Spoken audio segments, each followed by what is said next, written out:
Hello guys. तो आज हम लोग सीटेट में जो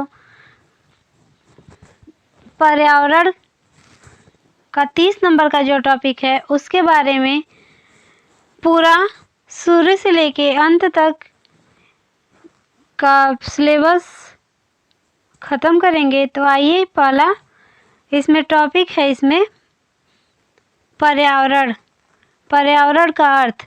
तो पर्यावरण शब्द हिंदी के दो शब्द परि अथवा आवरण से मिलकर बना है।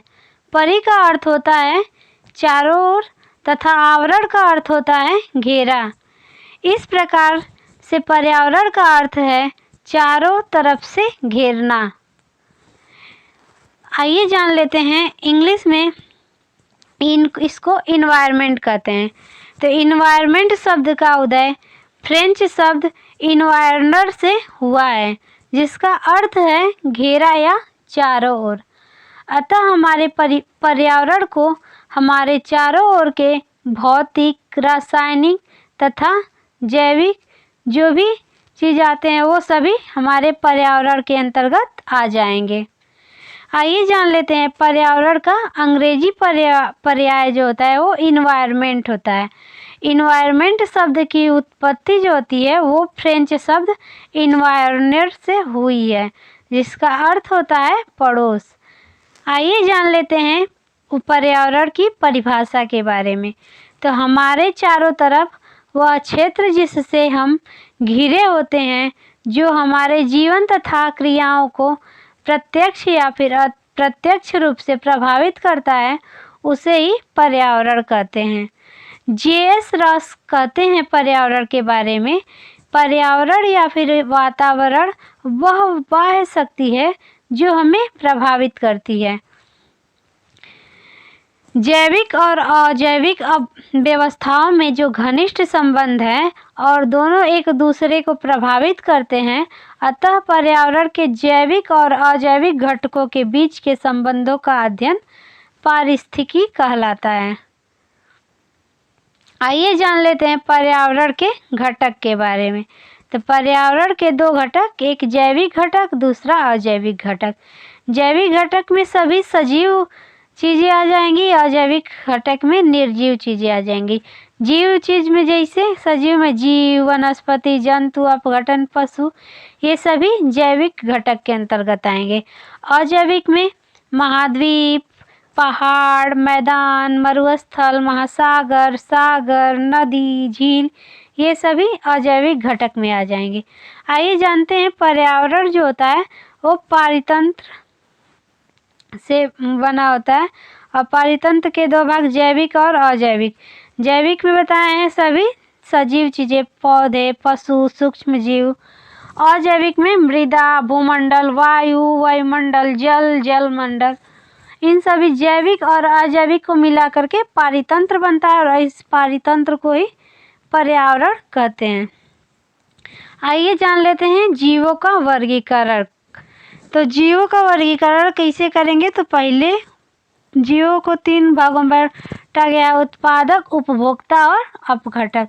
जो उत्पादक होता है, हम परितंत्र में जंतुओं, पौधों और सूक्ष्म जीवों को उनकी खाद्य आदतों और उनकी निर्जीव वस्तुओं और भौतिक आवश्यकताओं, भौतिक वातावरण पर निर्भरता के आधार पर वर्गीकृत कर सकते हैं। हम जीवों को 3 भागों में बांटते हैं, उत्पादक, उपभोक्ता और अपघटक के रूप में पर्यावरण को उनकी जीविका के आधार पर बांट सकते हैं। पहला है उत्पादक, प्रोड्यूसर। तो हरे पौधे होता है वो प्रकाश संश्लेषण की क्रिया द्वारा सूर्य के प्रकाश, कार्बन डाइऑक्साइड, जल, खनिजों तथा हरित लवक नामक विशिष्ट लवक की सहायता से अपना भोजन बनाते हैं। अतः पृथ्वी पर भोजन के उत्पादक हरे पौधे हैं।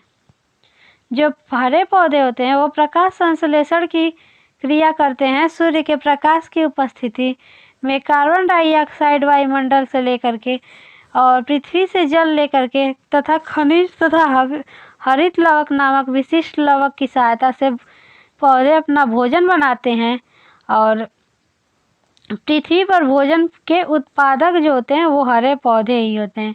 आइए जान लेते हैं उपभोक्ता किसको कहते हैं। तो जीव जो हरे पौधे या फिर उत्पादकों का भक्षण करते हैं उसी को उपभोक्ता समूह में आते हैं। वे कार्बनिक पदार्थों से अपनी ऊर्जा उत्पन्न करते हैं और परपोषी कहलाते हैं। परपोषी में शाकाहारी जो जीवित पौधों और उनके उत्पादकों के उपयोग से ऊर्जा प्राप्त करते हैं, और मांसाहारी जो जीवित जंतुओं से उपयोग से प्राप्त ऊर्जा प्राप्त करते आते हैं। उपभोक्ता, दूसरे शब्दों में हम उपभोक्ता को शाकाहारी, मांसाहारी और सर्वाहारी परजीवी जैसे समूहों में वर्गीकृत कर सकते हैं।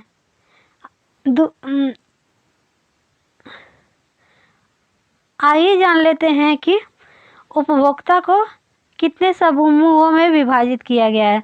तो अपने खाद्य पदार्थों के प्रकार के आधार पर उपभोक्ताओं को 3 समूहों में विभाजित किया गया है, जो निम्न है।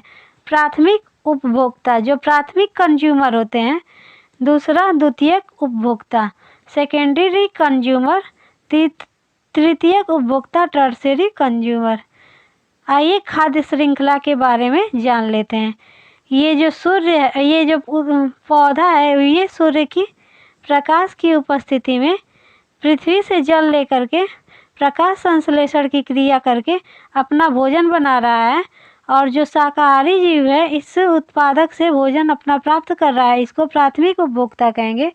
और जो द्वितीय उपभोक्ता है वो प्राथमिक उपभोक्ता को खा करके अपना भोजन पूरा करता है, इसको सर्वाहारी कहेंगे और इसको द्वितीयक उपभोक्ता कहेंगे। और जो तृतीयक उपभोक्ता है वो मांसाहारी होता है, वो द्वितीयक उपभोक्ता को खा करके अर्थात मांस खा करके अपनी जीविका यापन करता है, तो इसको तृतीयक उपभोक्ता कहेंगे। मांसाहारी जो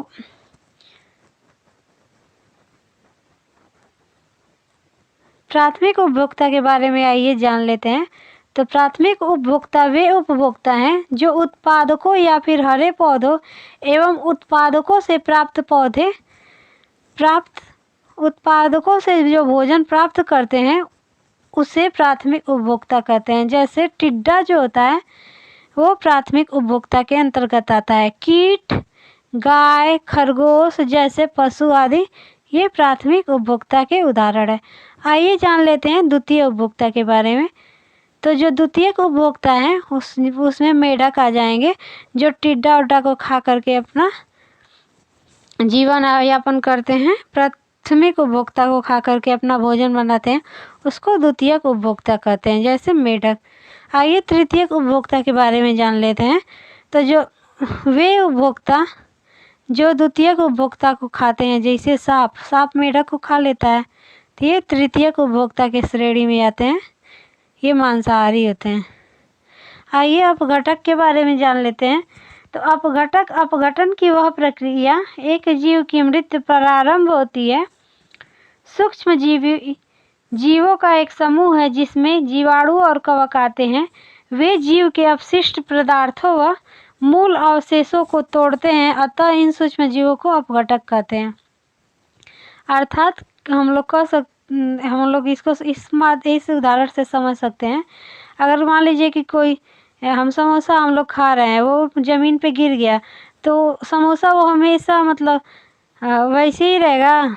एक टाइम में आएगा, धीरे धीरे वो मिट्टी में मिल जाएगा। तो ये अपघटक के माध्यम से ही वो होता है।